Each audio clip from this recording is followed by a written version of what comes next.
घड़ी में सुबह के 10 बज रहे हैं। मेघा घर का सारा काम निपटाकर घड़ी पर निगाह फेंकती है। अरे वाह, आज तो 10 बजे से पहले ही घर का सारा काम निपट गया और काम से ज्यादा ये सारे के सारे घर के बाहर हैं। तभी जेठानी निधि हाथ में चाय का कप लिए हुए आती है। सही कहा तुमने मेघा, लो ये चाय पकड़ो और फटाफट से टीवी चालू करो। रात में तो देखने से रहे, अभी मॉर्निंग में हम अनुपमा का रिपीट टेलीकास्ट देख लेते हैं। जैसे निधि और मेघा टीवी चालू करके बैठी थी कि दादी सास पद्मा जी अपनी छड़ी खटकाती हुई अंदर की तरफ चली आती है। समता, अरे समता कहाँ हो, जरा बाहर तो आओ। पद्मा जी को देखकर दोनों बहुओं को बड़ा ही गुस्सा आता है, लेकिन करे तो क्या करे, इसलिए सेवा ही कर लो।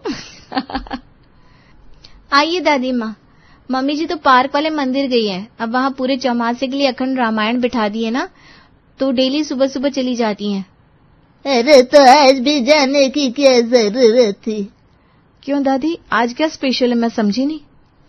तुम कुछ समझोगी नहीं निधि बहू, जाओ जाकर बढ़िया सी चाय बना कर लाओ। बाहर जरा मौसम देखो, क्या ही बढ़िया सुहावना हो रहा है। निधि पैर पटकते हुए और भुनभुनाते हुए रसोई की ओर मुड़ जाती है, जहाँ देवरानी मेघा पहले से ही दादी सास पद्मा के लिए पानी लेने आई हुई थी। क्या हुआ भाभी, देख आई अनुपमा? अब तुम ना ज्यादा मजे मत लो मेघा, मुझे बड़े ही जोर का गुस्सा आ रहा है। इस घर का काम कभी खत्म ही नहीं होता, ना कभी टीवी देख सकते हैं, ना कभी कोई आराम, बस काम काम और काम। कोई बात नहीं भाभी, मैं हूं ना, आप ये पानी दे आओ, चाय मैं बना देती हूँ। निधि पानी देने जाती है और मेघा रसोई में चाय बनाने लगती है।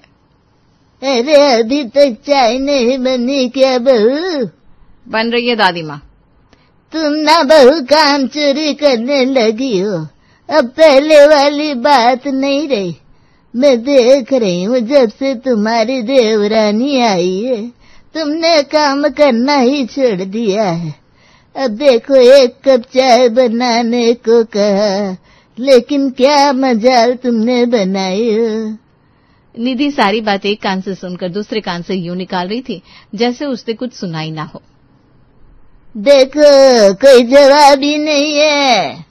तभी मेघा चाय की कप खनकाते हुए गर्मा गर्म चाय लेकर आती है। ये लीजिए दादी माँ चाय, और हाँ, ये चाय भाभी ने ही बनाई है, मैं तो बस खौल लेने के लिए खड़ी हो गई थी, जिससे चाय में स्वाद आ जाए। लाओ लाओ, लगे हाथ मेरी चाय भी छानी दो मेघा। मेघा पलट कर देखती है तो सास समता जी आ चुकी थी। अरे मम्मी जी, आप इस टाइम कैसे लौट आई? अरे बहू, मौसम तो देखो, इतने घने बादल छाए हुए हैं, इसलिए मैं निकल आई। कहीं अचानक से तेज बारिश आ गई तो फिर निकलना मुश्किल हो जाएगा। वैसे भी अब आधे घंटे की बात रह गई थी। अरे बहू, कहाँ बातों में लगी हुई है, तुझे अपनी सास दिख नहीं रही क्या? अरे नहीं नहीं अम्मा, ऐसी बात नहीं है, बस आ ही रहे। पाँव लागू अम्मा जी, आज आप अचानक सुबह सुबह कैसे गांव से चली आई? बस यही बात थी जिसके लिए हमेशा राकेश को घर छोड़ने के लिए मना करती रही, लेकिन वो नहीं माना, और आज वही सामने हाजिर है। अब इन बहू रानियों को बताओ, हम क्यों गांव से सुबह सुबह चले आए? अरे अम्मा, आप तो हर बात का गलत मतलब निकाल लेती हो, मेरे कहने का मतलब वो नहीं था। अरे मेरे बेटे ने इतनी बड़ी हवेली अपने दम पर बनाई है, किसी के बाप ने थोड़ी ना दी है जो हम किसी को जवाब दे कि हम गांव से क्यों आए। मेघा ये सब सुनकर हैरान थी, क्योंकि उसकी शादी को भी ज्यादा समय नहीं हुआ था, लेकिन निधि के लिए ये सब बिल्कुल नॉर्मल था, बिल्कुल नॉर्मल। निधि इशारों से मेघा को रसोई में चलने का इशारा करती है। क्या हुआ भाभी, आखिर ये सब क्या है? अरे कुछ भी नहीं है, ये बस यूं ही। चलो गुरु, हो जाओ शुरू अब इस रसोई घर के कार्यक्रम में। मेघा और निधि जोर जोर से हंसने लगते हैं। देखते ही देखते दोपहर के 2 बज जाते हैं और एकदम से तेज गड़गड़ाहट के साथ तेज बारिश शुरू हो जाती है। देखना मेघना, जरा बारिश आ गई क्या? जी भाभी, देख कर आती हूँ, और छत पर कपड़े भी तो पड़े हैं, मैं उठा कर लाती हूँ। मेघा बाहर बालकनी से झांकती है। वाकई में बहुत तेज बारिश है, ऐसी बारिश में तो नहाने का मजा ही कुछ और है। चलो पहले कपड़े उठा कर लाती हूँ, फिर भाभी से कहती हूँ खाना तो बन ही चुका है, बस सोनू पिंकी स्कूल से आ जाए, उनको खाना खिलाने के बाद आज दोनों देवरानी जेठानी जी भरकर नहाएंगे। कपड़े समेटकर मेघा नीचे आती है। देखो तुम दोनों भी भीग गए ना, बारिश बड़ी तेज है। हाँ मम्मी, बस जरा सी गली में चलकर आया तो पूरा भीग गया। मम्मी मुझे बड़े जोरों की भूख लगी है, साथ में ठंड भी लग रही है। हाँ हाँ बच्चों, मैं तुम दोनों की ही व्यवस्था करती हूँ। रुकिए भाभी, आप इन दोनों को देखो, इन दोनों को ठंड ना लग जाए इसके लिए ब्लैंकेट में लिटा दो, मैं खाना परोस कर लाती हूँ। निधि दोनों बच्चों को खाना खिलाकर फ्री होती है। तब तक बारिश में भीगी हुई निधि की ननद मिनी भी घर आती है। अरे आ गई मिनी बिटिया। अरे दादी, आज आप यहाँ? ओ मेरी दादी। बस एक तो ही तो है जो इस घर में मुझे देखकर खुश होती है, वरना सबकी तो सांस ही रुक जाती है। ये अम्मा जी ना हमेशा से ही फालतू बातें करती आई है, तभी इनका ये हाल है। गांव से लड़कर यहाँ आएगी और यहाँ से लड़कर फिर वापस गांव। अभी ये सब बातचीत चल रही थी, तभी पद्मा जी बोल पड़ी। अब इस बारिश में तो खाना हमसे खाया नहीं जाएगा, क्या क्या कहती हो समता? वैसे बात तो आपकी ठीक है अम्मा जी। एक काम करो तुम दोनों बहू, आज बढ़िया से सिंघाड़े की लापसी बना दो। ये तो तूने मेरे मुंह की बात छीन ली समता। इस मामले में हमारी पसंद बिल्कुल भी इधर उधर नहीं है। निधि और मेघा मुंह बनाते हुए रसोई में चली जाती है। अरे इस मामले में क्यों होगी आप दोनों की पसंद अलग? दोनों की दोनों एक नंबर की आलसू हो और बहुओं को पसंद करने वाली। अरे नाराज ना हो मेघा, ये तो बस शुरुआत है। तुम्हें अभी मेरा मैदान जंग में भी साथ देना है। क्या भाभी, आप ना बस हंसती रहती हो। अरे इनके साथ और क्या कर सकते हैं मेघा, तुम भी समझो। अरे गिरगिट भी अपने रंग बदलने में 2 मिनट लेता है। अब तुमने देखा मम्मी जी कितनी जल्दी इधर से उधर लुढ़क गई। बात तो आपकी सही है भाभी। दोनों देवरानी जेठानी ठहाका मारकर जोर जोर से हंसने लगती है। मेघा और निधि बनाए हुए खाने को साइड करके सिंघाड़े के आटे की लापसी बनाने में लग जाती है। भाभी मुझे तो बनाने नहीं आती ये लस्पी। अरे मेघा लस्पी नहीं लपसी। तुम भी ना मेरे लिए चलती फिरती लाफ्टर शो हो। लो चलो तुम भी सीख लो, कहीं ऐसा ना हो कि अगली बारिश में मैं ना हूं और तुमको बनाने की जरूरत पड़ जाए। ना बाबा ना, मैं तो बनाने से रही भाभी ये अतरंगी डिशेस। निधि और मेघा मिलकर अभी लपसी बना रहे थे कि ससुर जी राकेश के आने की आवाज आती है। अरे अम्मा, आज तुम यहाँ? वाह, खुशबू तो बड़ी जानदार आ रही है। लगता है सिंघाड़े के आटे की लपसी बन रही है। अम्मा तुम ही लाई होगी अपने साथ। अब मुझे पता है मेरे लल्ला को पसंद है, तो क्यों नहीं लाऊंगी, है बताओ। अरे वाह अम्मा। समता सुनो तो, सिंघाड़े की लपसी अगर बन रही है तो कम से कम थोड़ा बेसन का हलवा तो इस बारिश में बनना ही चाहिए, है कि नहीं? समता जी मुंह फेर लेती है जैसे उन्होंने कुछ सुना ही ना हो। अरे आपसे कह रहा हूँ मालकिन जी। अरे अब वो सास बन गई है, अब थोड़ी ना बनाएगी। समता जी गुस्से में मुंह फुलाती हुई चली जाती है। इन लोगों के तो बगल में बैठना ही मुश्किल है, कोई ना कोई काम बताते रहते हैं बस। मुझसे तो बनने से रहा, बहुओं से कह देती हूँ।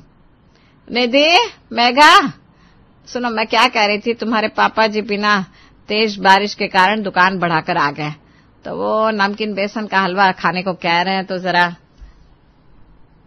ठीक है मम्मी जी, समझ गई, बन जाएगा। समता जी मुस्कुराते हुए वहां से चली गई। तभी ननद मिनी की आवाज आती है। भाभी मैं तो इस बारिश में बस मैगी खाऊंगी, एक बढ़िया सी वेब सीरीज आई है, आज उसे भी निपटाना है। मम्मी हम भी बुआ के साथ मैगी खाएंगे। हाँ मम्मा मैं भी। ठीक है। इतना कहकर निधि सिंघाड़े की मीठी लपसी और मैगी तैयार करती है। वहीं दूसरी तरफ मेघा बेसन का नमकीन हलवा तैयार करती है। आ जाइए सब लोग, सबका स्वाद रेडी है। मेघा का इतना कहना था कि दोनों भाई नितिन और राहुल भी तेज बारिश के कारण अपने ऑफिस से जल्दी घर वापस आ गए थे। आज क्या बनाया मेघा डार्लिंग, बड़े जोरों की भूख लगी है। आपने अपना लंच बॉक्स खोलकर नहीं देखा क्या राहुल? अरे लंच बॉक्स क्या खोलता, तब तक ऑफिस से ही निकला, और फिर लंच बॉक्स में होगी रोटी सब्जी। भाई ऐसे बारिश में कौन खाएगा। चलो अभी ये बताओ क्या बनाकर खिला रही हो सबको। मेघा गुस्से में पैर पटकते हुए किचन में घुस जाती है। क्या हुआ मेघा, इतनी तेज गुस्सा क्या भला? देखो तो भाभी, इनके लिए इतनी सुबह जाकर टिफिन बनाया, लेकिन जनाब खाकर ही नहीं आए। अरे अभी यही नितिन ने बोला कि लंच बॉक्स निकाल लो क्योंकि खाया नहीं है।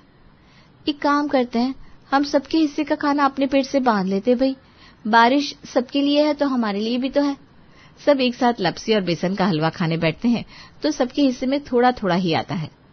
अरे ये दोनों नाश पीटे जाने कहाँ से चले आए? कितनी देर से इंतजार कर रही थी, तब तो ये बना।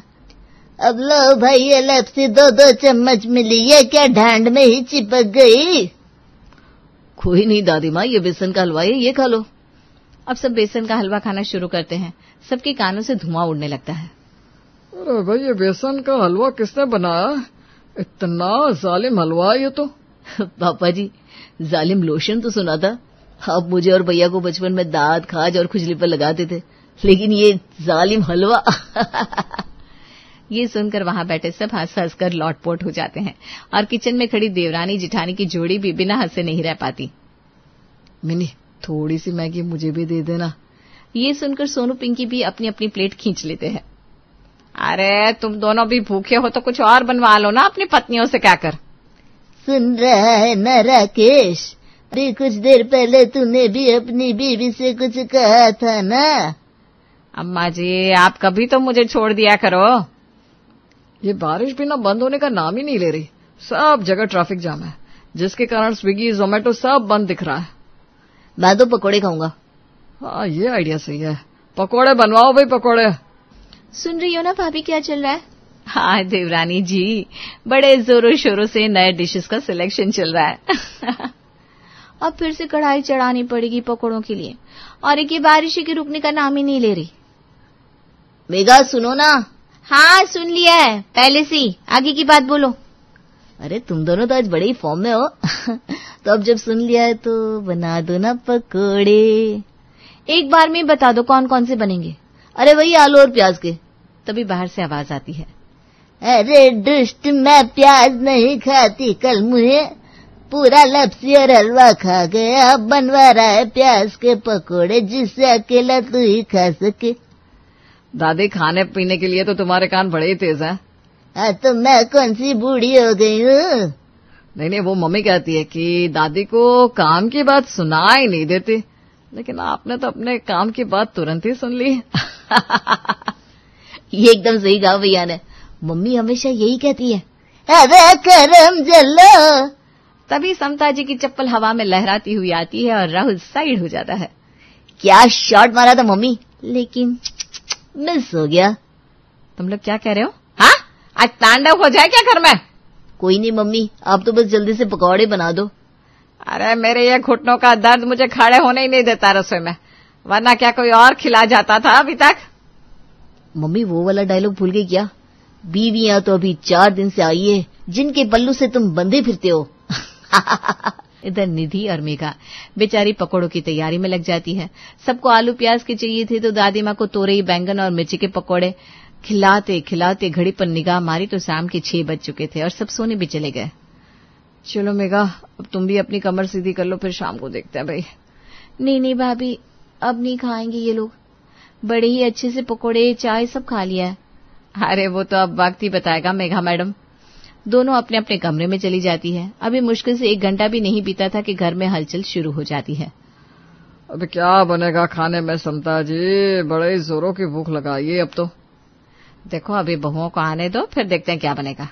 कुछ हल्का फुल्का ही बनवा लेना, ज्यादा भूख तो है नहीं। मम्मी कुछ हल्का ही खाना है, क्या बना रही हो? तभी नितिन भी अपनी आंखें मलता हुए बाहर आता है। हाँ मम्मी, बड़े दिनों से आपके हाथ के मूंग दाल के चिले नहीं खाए। नितिन की बात सही है समता जी। हाँ वैसे भी चिले बारिश में अच्छे लगते हैं। अब समता जी के पास तो कोई चारा नहीं था। गुस्से में पैर पटकती हुई रसोई में जाती है और दाल भिगो कर आती है। दाल भिगो दी है, अभी 1 घंटा लगेगा, जब तक बोलेगी तब तक शांति से बैठो। मम्मी अभी तो दाल से ज्यादा आप फूली हुई लग रही हो। ये सुनकर सब हंसने लगते हैं और समता जी गुस्से से दोनों बहुओं को आवाज लगाती है। निधि, मेघा, दोनों सामने खड़ी हो जाती हैं। जी मम्मी जी। हाँ मम्मी जी। दाल गला दिए, थोड़ी देर में चीले बनेंगे। ठीक है मम्मी जी। तब तक 1 कप चाय हो जाए। निधि मेघा सबके लिए चाय बनाने रखती है और सासू माँ की भिगोई हुई दाल का जायजा लेती है। ये दाल चीले के हिसाब से कुछ ज्यादा नहीं लग रही भाभी? हाँ दाल तो बहुत ज्यादा है मेघा, रुको मम्मी जी से पूछती हूँ। निधि रसोई से ही आवाज लगाती है। मम्मी जी दाल कुछ ज्यादा लग रही है, पूरी पीस लूं क्या? अरे नहीं, मैंने कल के मूंग दाल के भजिए के लिए आज ही गला दिया। ये सुनकर निधि को बड़ा ही तेज गुस्सा आता है, लेकिन बिना कुछ कहे अंदर आ जाती है और मूंग दाल चीला बनाने में लग जाती है। सब चीले खाते हैं और सोने चले जाते हैं, लेकिन बेचारी दोनों बहुएं अगले दिन की तैयारी में लग जाती है। हाँ भाभी, अब जब कल भजिए बनेंगे तो फिर मीठी चटनी भी अभी से बनाकर रख दे, नहीं तो फिर से सासू मां कहेंगी वो स्वाद नहीं आया मेघा। इतना कहते ही दोनों खिलखिला पड़ती है। सुबह हो गई है और बारिश अभी तक रुकी नहीं है। भैया मैंने तो लीव डाल दी है आज की, आपने? मैंने वर्क फ्रॉम होम ले लिया है क्योंकि आज जरूरी मीटिंग थी तो जूम पर ले लूंगा। ठीक किया दोनों ने, कहाँ जाते इतनी बारिश में। मैंने भी आज दुकान न जाने का डिसीजन लिया है। अब जब मैं तैर के पहुंचूंगा तो ग्राहक क्या खा खाएंगे। अब बहुएं प्री डिसाइडेड ब्रेकफास्ट बनाने में लग जाती है और सब बढ़िया मन भरकर खाते हैं और सोने चले जाते हैं। फिर दोपहर के 2 बजे सब जागते हैं और खाने की फरमाइश करते हैं, लेकिन शर्त वही कि खाना नहीं बनेगा। ठीक है बहू, खाना बनाने की मेहनत मत करो, तुम बस आलू उबलने के लिए रख दो, हम लोग आलू के पराठे खा लेंगे। मैं गोभी के और मैं पनीर के। लगे हाथ मूली के भी बनाए लेना। हम चीज पराठा खाएंगे। अब बेचारी बहुएं पराठे बनाने में लग जाती है। बनाते खाते शाम के 6 बज जाते हैं। दोनों बहुएं लस्त पस्त हो जाती हैं। अब ये बारिश कब बंद होगी मेघा? हाँ भाभी, मुझे भी इसी का इंतजार है। बारिश तो अभी तक है रुकी, सब्जी मंडी में तो क्या ही आलम होगा। सही कह रही हो समता तुम। वो तो सही रहा कि पहले ही सब्जी लाकर रख दी, नहीं तो अब 4 दिन तो भूल ही जाओ। आप तो रहने ही दो। आइडिया किसका था? आखिर इतने सालों का अनुभव किस दिन काम आएगा? बादलों को देखकर लग रहा था कि अब बारिश रुकने का नाम नहीं लेगी। तभी पद्मा जी भी वहां आती है। अरे बहू, गलती कर दी, तुम्हें तो मौसम विभाग में होना चाहिए था। आज तक हमारा मौसम विभाग इतनी सटीक जानकारी नहीं दे पाया जितनी तुमने दे दी। हाँ, बात तो सही है अम्मा जी, हमारी समता की बात ही निराली है। तभी तो देखो, हम भी सब्जी मांगने चले आए। हमें पता था पूरे मोहल्ले में कहीं मिले ना मिले, लेकिन समता के घर जरूर होगी सब्जी। ये कहते पड़ोसन कमला जी घर में घुसती है। चलो, किसी ने तो हमें समझा। बताओ कमला, क्या चाहिए तुमको? अरे जो है वही दे दो। अब सोचा तुम्हें से कुछ ले आती हूँ, क्योंकि ऐसी बारिश में गुड्डू के पापा को कहाँ भेजूंगी। अरे मेरे यहाँ सब्जी ही सब्जी है, चिंता ना करो। ये 3 टाइम की बारिश में एक वक्त का खाना भी नहीं बना। हाय हाय, तो ये 2 बहुएं क्या कर रही हैं आपकी? अरे बस कुछ ना पूछो कमला। कमला जी अपनी पसंद की सब्जियां छांट छांट कर ले जाती है और दोनों बहुएं एक दूसरे का मुंह देखती रह जाती है। निधि और मेघा जब सुबह उठती है तो देखती है बारिश बंद हो चुकी है। सब अपने अपने काम पर जाने की तैयारी में लगे हुए हैं और ये देखकर दोनों राहत की सांस लेती हैं।